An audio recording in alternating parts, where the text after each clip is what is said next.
કારણ કે સંશયાત્મા વિનશ્યતિ, આત્મા ભલે ગીતામાં લખ્યું છે નૈનમ સિદંતી શસ્ત્રાણી, નૈનમ દહતી પાવક ન ચૈનમ કલંદત્યાપો ન શોષ્યતિ મારુત.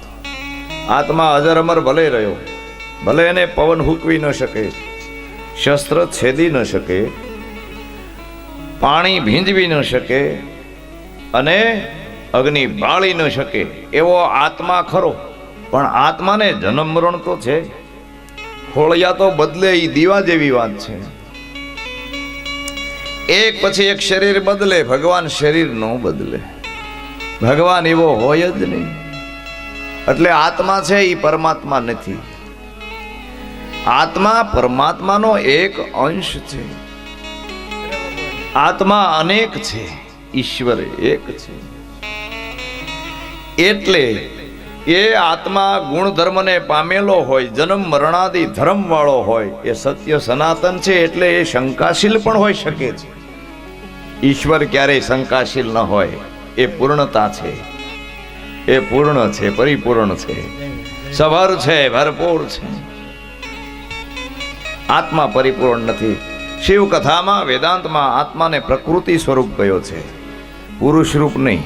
आत्मा आती है और आत्मा जाती है, आत्मा शरीर को धारण करती है, आत्मा को क्रिया भी है, आत्मा को धर्म भी है. वैसे आत्मा जन्मती मरती शरीर से है, लेकिन है तो अजर अमर, लेकिन शरीर उनको धारण करना पड़ता है. इसलिए वो क्रियाशील भी है, परिवर्तनशील भी है, क्रोधित भी है, निंदित भी है, द्वेषी भी है. क्यों? आत्मा मलिन हो गई है. क्यों? माया के आवरण से, माया के संग से आत्मा मलिन हुई है.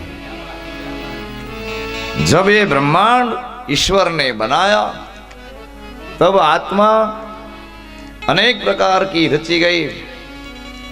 3 गुण के साथ आत्मा अनेक प्रकार से हुई और ये थावर जंगम की रचना हुई, पशु पक्षी वगैरह.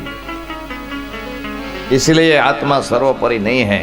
वेदांत मत और शिव पुराण के मत और गीता का भी मत है, रामायण का भी मत है.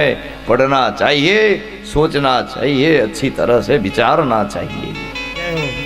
समझ गए ना आप? ऐसी बात है भाई.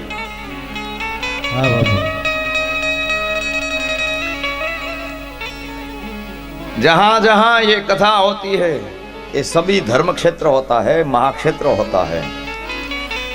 और ये ज्ञान सत्र चल रहा है सब मुनियों के बीच में. और सूत जी को शौनक आदि मुनि प्रश्न कर रहे हैं आत्मा के बारे में, कौन सर्वोपरि है.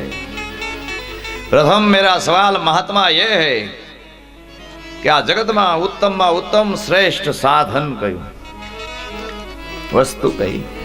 आज लोग वस्तु